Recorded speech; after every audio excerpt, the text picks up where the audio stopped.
Ever get that, like, creepy feeling Mhm. that your phone is totally listening to you? Well, today's deep dive might just prove you right. We're going deep on reports about Chinese hackers going after U.S. telecom systems. Yeah, and they were really focused on getting data from phones connected to, get this, the 2024 election. Oh, wow. I know, right? And our sources on this are, well, they're not exactly your, basement bloggers. We're talking the New York Times, the Wall Street Journal, even Reuters and the Associated Big Press, names. big names. And they're all saying pretty much the same thing. It's kind of unsettling, honestly. Yeah. So today we're going to do what we do best. Unpack what we know so far, figure out what it all means, the big picture, and the most important part, why you should even care about this. Because it does affect all of us. Anyone who uses a phone relies on the internet. This is a big deal. Right. So, okay, let's get into it. First things first. Who were these hackers even targeting? Well, the sources are saying it wasn't just one side of the political aisle. They were going after people from both sides. Oh, really? Yeah. I mean, you have Donald Trump, J.D. Vance. Those are big names on the Republican side, right? Right. But then they also went after people connected to Kamala Harris's campaign.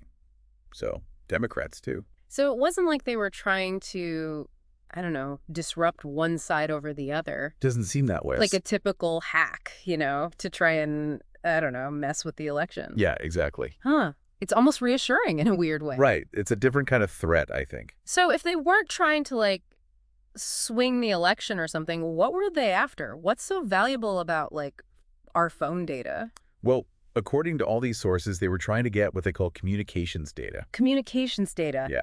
That sounds pretty broad. Does that mean they were actually listening in on calls? Like recording people? Yeah. Or reading their texts? Not necessarily. Oh, It's important to get this. There's a difference between the actual content of your calls or texts, Right. like what you're actually saying.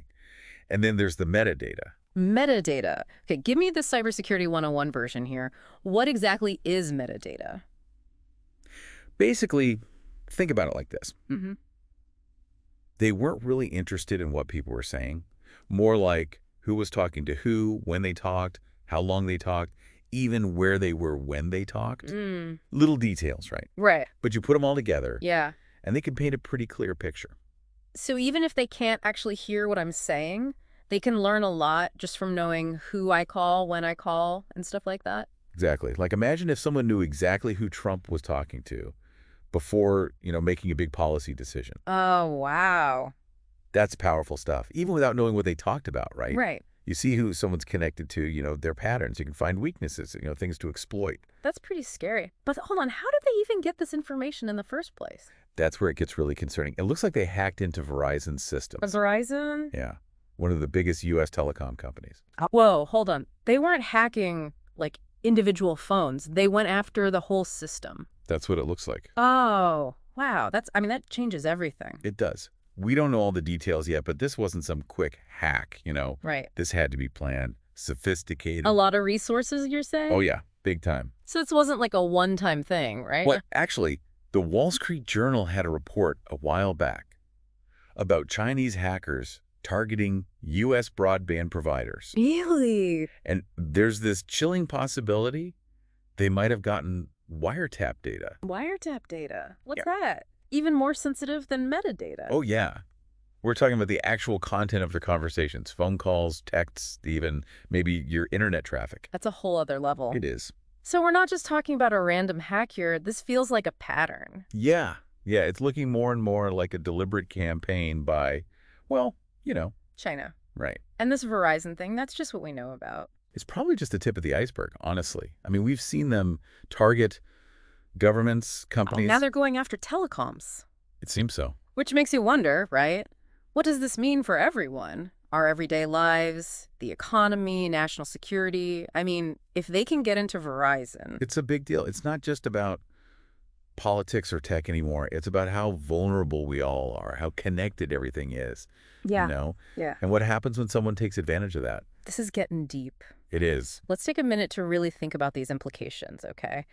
This is where it starts to hit home for everyone listening. Absolutely. Let's talk about the fallout from this. What could happen? What does it mean for All of us. What does it mean for you? Okay, I'm definitely interested now. So this hack, it's not just about some election, right? This could be a way No, like bigger me, problem. way bigger. We're talking huge consequences here. Like, think about the economy. What if China gets access to business secrets, trade secrets, that kind of information? Oh, man. That's economic espionage. It could be devastating, It'd be like giving them a cheat sheet for our whole economy. pretty much.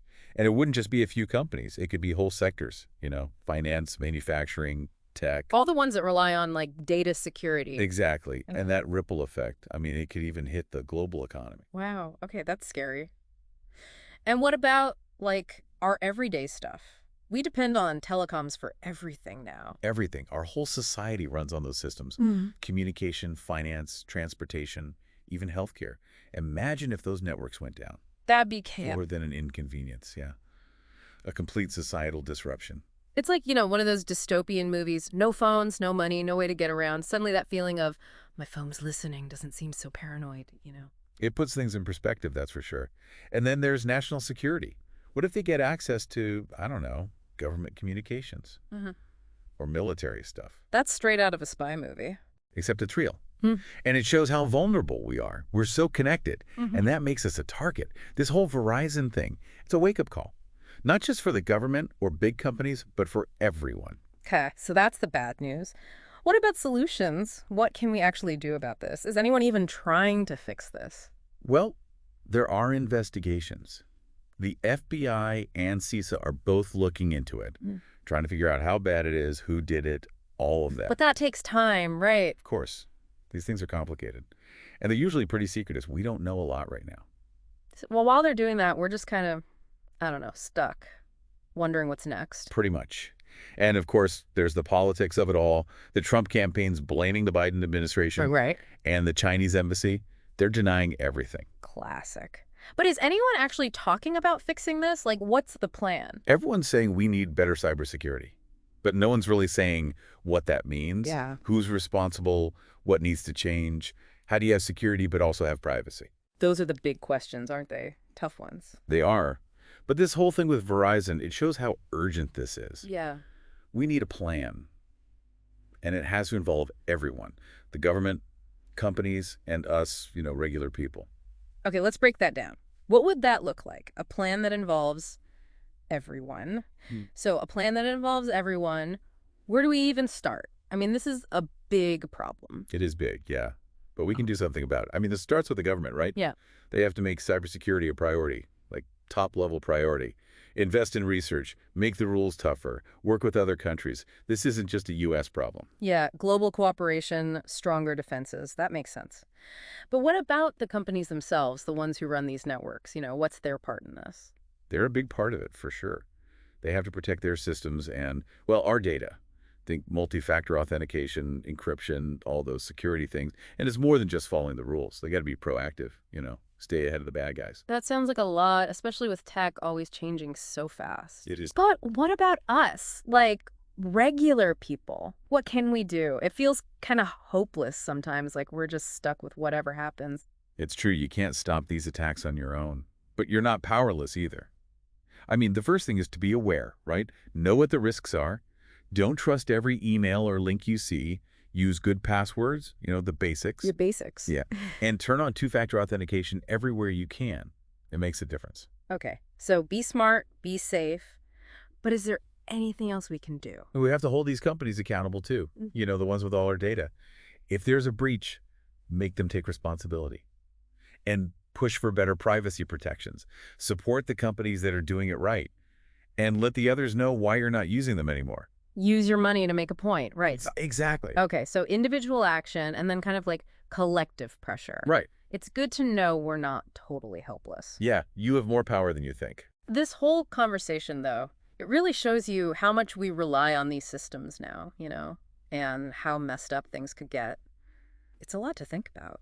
It is, but it's important to think about. So let's try to sum up what we've learned, okay? Yeah. The key takeaways from our little deep dive here. Yeah, good idea. What are the big things everyone should remember? First, this wasn't just about politics. This is a big, growing threat. Cyber espionage, especially from countries like China. This affects everyone, not just politicians. Right, this is bigger than just one election. This is about our whole digital world, you know? The internet, our phones, everything. Exactly. And it shows how exposed we are. All our data, our conversations, even our lives, it's all out there. We need to be aware of that. And demand better, right. Exactly. So we can't stop every attack from happening, but we can be smarter, safer. Absolutely. And we can work together, hold our leaders and these companies accountable. We can make things better. That's a good way to put it. Well, this has been pretty eye-opening, to be honest. We've gone over a lot today. Who they targeted, what they wanted, what could happen, what we can do. It's a lot to process. It is. But hopefully everyone listening feels a little more, I don't know, prepared, ready to deal with this whole digital world. That's the goal. Because in the end, we're all in this together, Riley. We are. That's a good thought. And I think that's a good place to stop for today. We've reached the end of our deep dive. We have. But this conversation, it's not over. Definitely not. Technology keeps changing, and so do the threats. Exactly. We all need to stay informed, stay alert, and keep talking about this stuff. Cybersecurity, privacy, it matters. Couldn't agree more. Well, thanks for joining us on this deep dive. And until next time, stay curious and stay safe out there.